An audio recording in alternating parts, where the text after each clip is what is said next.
प्रिय भक्तजनों, आज मैं आपको होलिका दहन की पावन कथा सुनाने जा रहा हूँ। आपको बता दें कि होली का त्योहार जब जब भी आता है तब तब यह त्योहार भक्त प्रहलाद की याद दिलाता है। पौराणिक कथाओं के अनुसार बताया जाता है कि हिंदू पंचांग के अनुसार वर्ष के अंतिम माह फागुन माह पूर्णिमा को होलिका दहन होता है। होली की पौराणिक कथा 4 घटनाओं से जुड़ी है। पहली, होलिका और भक्त प्रहलाद का गुणगान करने जा रहा हूँ।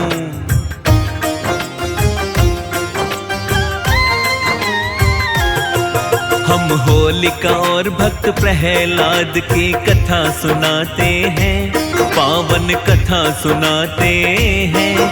क्यों फागुन पूर्णिमा को होलिका दहन मनाते हैं, हम कथा सुनाते हैं। हम होलिका और भक्त प्रहलाद की कथा सुनाते हैं, पावन कथा सुनाते हैं। क्यों फागुन पूर्णिमा को होलिका दहन मनाते हैं, हम कथा सुनाते हैं। ये कथा है बड़ी महान, सुनकर होता कल्याण। ये कथा है बड़ी महान, सुनकर होता कल्याण।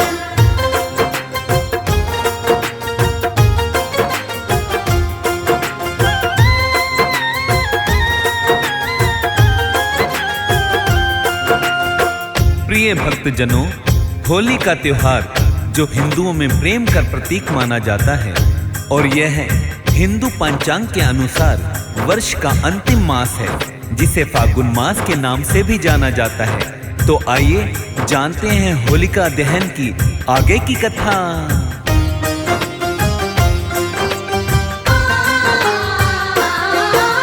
शिव गौरा के पुत्र गणेश करूं प्रथम वंदन।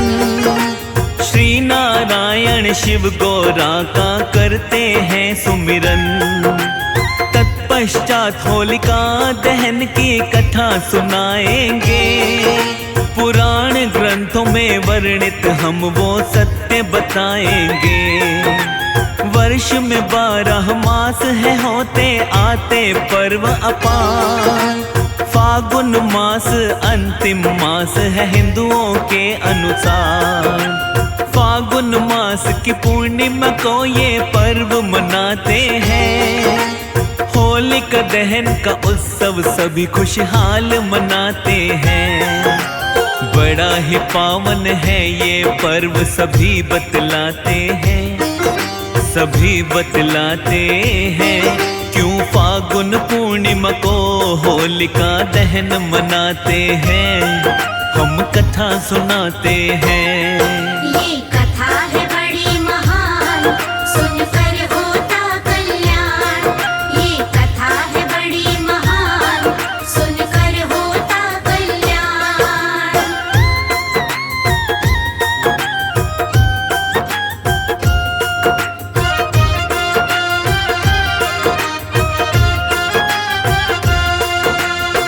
प्रिय भक्तजनों, बताया जाता है कि होलिका दहन के दूसरे दिन प्रहलाद के मित्र व हमजोलियों ने आकर दुल्हंडी का त्योहार मनाया था। तो वेद पुराणों के अनुसार होलिका और भक्त प्रहलाद की कथा को अधिक मान्यता दी जाती है। तो हम भी इसी कथा की ओर चलते हैं और होलिका दहन की पावन कथा का स्मरण कराते हैं।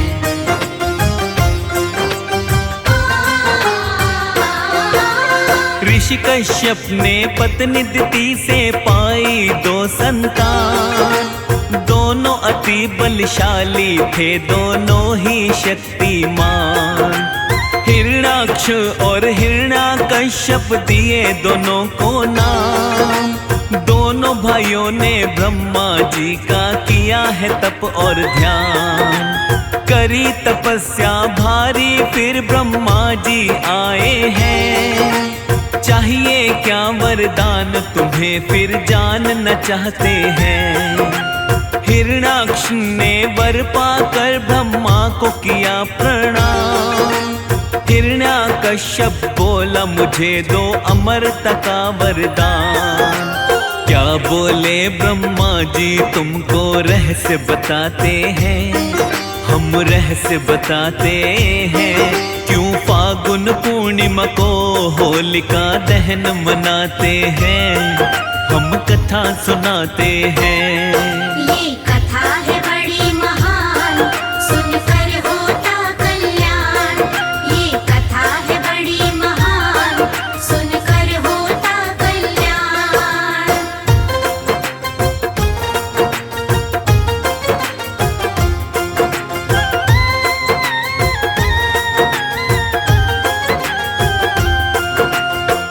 भक्तजनों, आपको बता दें कि असुर राज हिरण्यकश्यप की तपस्या से प्रसन्न होकर ब्रह्मा जी ने उसे वर मांगने को कहा, तो उसने कहा कि उसे अमरता का वरदान चाहिए। ब्रह्मा जी ने कहा कि यह संभव नहीं और कुछ मांगो, तो उसने कहा कि आपके बनाए किसी प्राणी, मनुष्य, पशु, देवता, दैत्य, नागादि किसी से मेरी मृत्यु ना हो। मैं समस्त प्राणियों पर राज्य करूं, मुझे कोई ना दिन में मार सके और ना रात में, ना घर में, ना अंदर, ना बाहर मार सके। फिर क्या हुआ, आइए जानते हैं इस कथा के माध्यम से।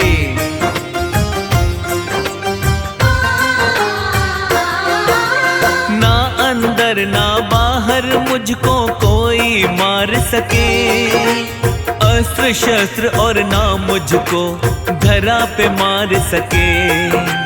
ना आकाश और ना पाताल में, ना ही स्वर्ग में नर नारी मारे ना मुझको, ना ही नरक में। इतना दे वरदान तो ब्रह्मा चले ही जाते हैं। इधर इंद्र दैत्य की पत्नी बंदी बनाते हैं।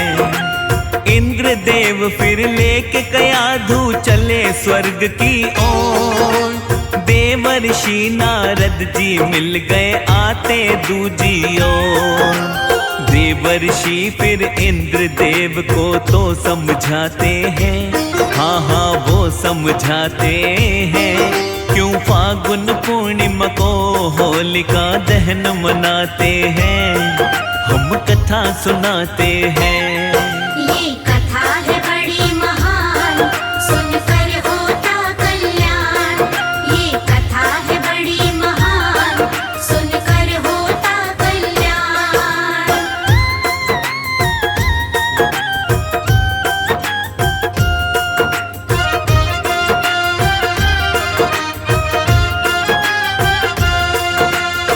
भक्तजनों, नारद जी ने इंद्रदेव को उपदेश दिया कि आप ये पाप कर रहे हैं। देवर्षि का उपदेश सुनकर इंद्र हिरण्यकश्यप की पत्नी क्याधु को महर्षि के आश्रम में ही छोड़कर स्वयं देवलोक चले गए।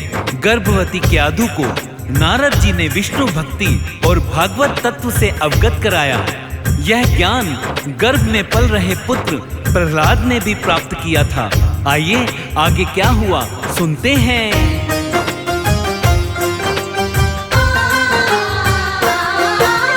प्रहलाद नारायण भक्ति गर्भ में पाए थे। दैत्य राज भी वर पाकर फिर लौट ही आए थे। अजर अमर का भाव तो उसके मन में आया है। अपने राज्य में ही पहले कोहराम मचाया है। ऋषि मुनि और भगवत भक्तों को वो सताता है। नारायण के भक्तों को वो मार गिराता है। स्वयं को ईश्वर बतलाता है वो दानव नादान। देव ऋषि भी बंदी बनाता वो मूर्ख अज्ञान। कुछ लोग उसकी पूजा करने लग जाते हैं, पूजा में लग जाते हैं।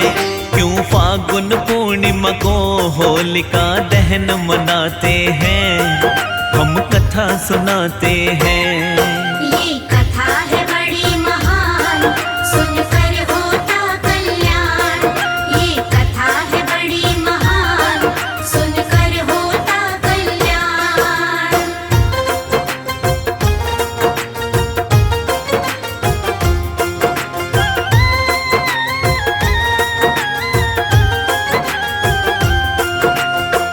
प्रियजनों, उचित समय पर बाद में प्रहलाद का जन्म हुआ तो राज्य में खुशियां मनाई गई। हिरण्यकश्यप के 4 पुत्र थे, अनुहल्लाद, हल्लाद, भक्त प्रहलाद और संहल्लाद। प्रहलाद का उपनयन संस्कार उसके गुरुकुल में भेजा गया। कुछ समय बाद हिरण्यकश्यप को यह जानने की उत्सुकता हुई कि गुरुकुल में मेरे पुत्र क्या सीख रहे हैं। उन्होंने प्रहलाद को बुलाकर पूछा, तुमने गुरुकुल में क्या सीखा है? पिता के मुख से यह सुन भक्त प्रहलाद ने भगवान विष्णु की नवविध भक्ति का गुणगान किया।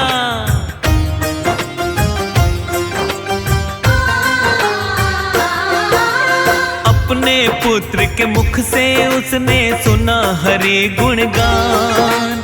क्रोधित हो गया हिरण्यकश्यप सुन विष्णु का नाम। हिरण्यकश्यप ने पुत्र को अति ही समझाया। ना माने प्रहलाद तो अपने गुरु को बुलवाया। शुक्राचार्य ने प्रहलाद को आकर समझाया। हरि भक्ति में हुआ दीवाना समझ नहीं पाया।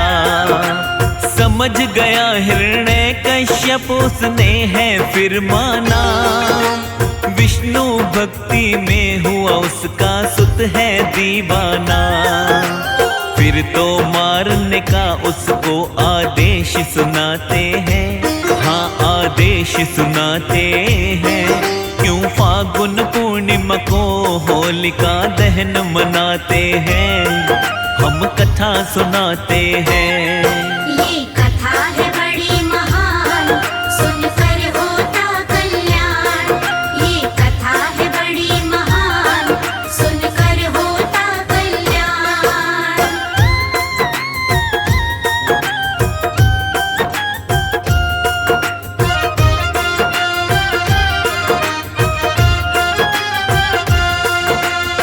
प्रिय भक्तों, आपको बता दें कि हिरण्यकश्यप ने प्रहलाद को विष्णु नाम रखने के लिए मना किया था तथा गुरु शुक्राचार्य ने भी समझाया, किंतु वह नहीं माना। अपने पुत्र से परेशान हिरण्यकश्यप ने अपने सैनिकों को उसे मारने का आदेश दे दिया। सैनिकों ने उसकी आज्ञा का पालन करते हुए उसे विष दिया, तलवारों से प्रहार किया, विषधरों के सामने छोड़ा, हाथियों के पैरों तले कुचलवाना चाहा, पर्वत से नीचे फिकवाया। लेकिन श्री हरि विष्णु की कृपा से प्रहलाद का बाल भी बांका नहीं हुआ।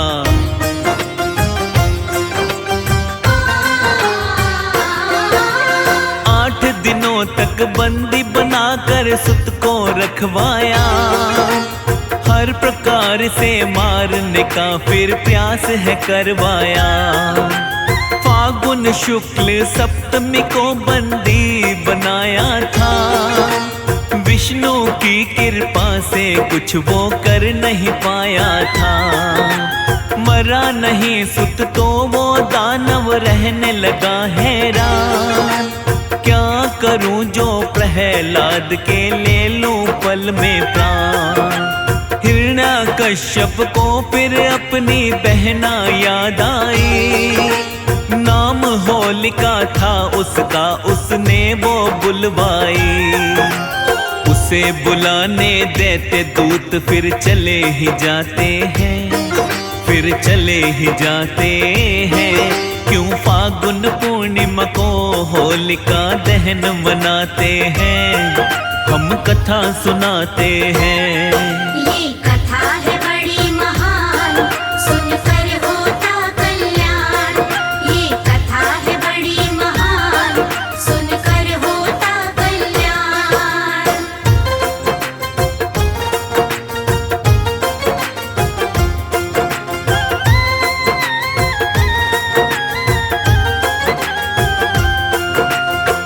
भक्तजनों, आपको बता दें कि हिरण्यकश्यप को अपनी बहन की याद आती है तो वह अपने दूतों को भेजकर बहन होलिका को बुलवाता है और सारा हाल बताता है।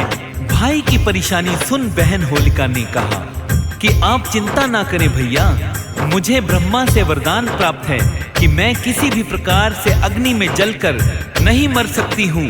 अग्नि में तो सभी भस्म हो ही जाते हैं। आइए आगे क्या होता है सुनते हैं।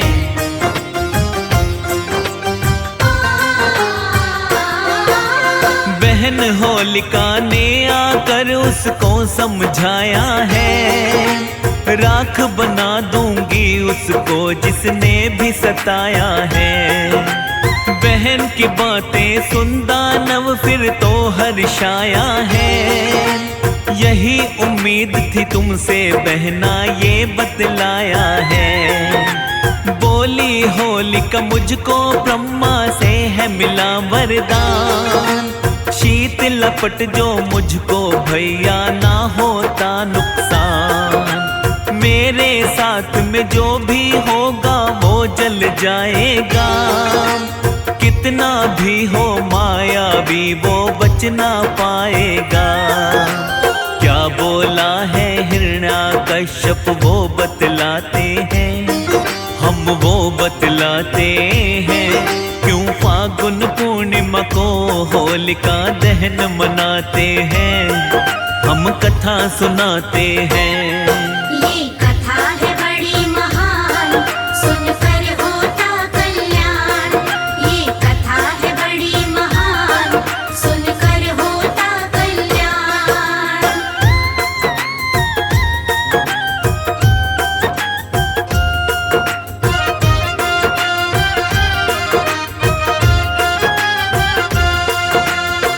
प्रिय भक्तों, हिरण्याकश्यप ने अपनी बहन होलिका से कहा कि तुम प्रहलाद को अपनी गोदी में लेकर अग्नि में बैठ जाओ, जिससे वह जलकर भस्म हो जाएगा।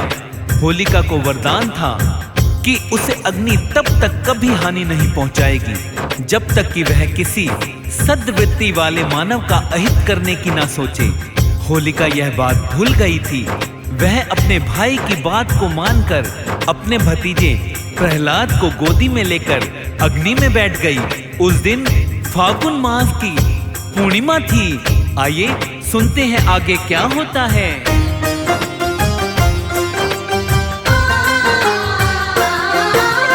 फिर तो होलिका ऐसी जली अति ही चिल्लाई है, चीर उड़ा प्रहलाद पे आवो राख बनाई है। हिरण्याकश्यप होके क्रोधित फिर तो आया है, भक्त प्रहलाद खंबे से फिर बंदी बनाया है।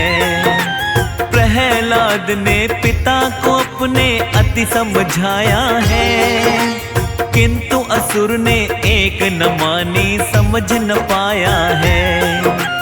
बोला दानव मैं भगवान हूँ मेरी कर पूजा, मेरे अलावा इस सृष्टि पर और नहीं दूजा। तेरा विष्णु कहाँ बैठा हम देखना चाहते हैं, हम देखना चाहते हैं। क्यों फागुन पूर्णिमा को होलिका दहन मनाते हैं, हम कथा सुनाते हैं। ये कथा है बड़ी महान, सुनकर होता कल्याण। ये कथा है बड़ी महान, सुनकर होता कल्याण।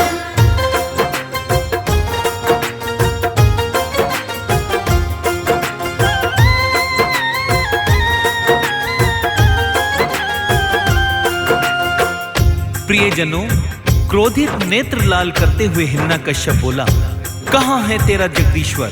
क्या इस खंबे में है जिससे तू बंधा है? यह कहकर हिरण्याकश्यप ने खंबे पर घूंसा मारा। तभी खंबा भयंकर आवाज करते हुए फट गया और उसमें से एक भयंकर डरावना रूप प्रकट हुआ, जिसका सिर सिंह का और धड़ मनुष्य का था।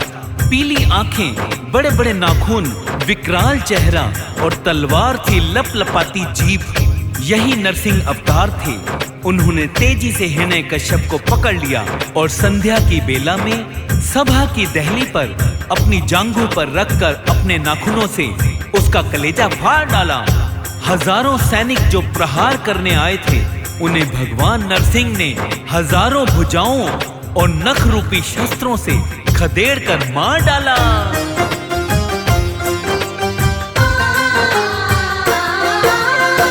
नरसिंह भगवन ने प्रहलाद का राज तिलक किया, दे वरदान भक्त को अपने है प्रस्थान किया। दूसरे दिन फिर सारे जन ही खुशियां मनाए हैं, रंग उड़ाया एक दूजे के मंगल गाए हैं। तब से ही ये चली प्रथा जो सभी निभाते हैं, भक्त प्रहलाद विष्णु को सब शीश नवाते हैं। होलिका दहन की पावन गाथा तुम्हें सुनाई है, सुमिर शारदा भक्तों को ये कथा सुनाई है। सभी होलिका की भी तो जयकार लगाते हैं, सभी जयकार लगाते हैं। क्यों फागुन पूर्णिमा को होलिका दहन मनाते हैं, हम कथा सुनाते हैं।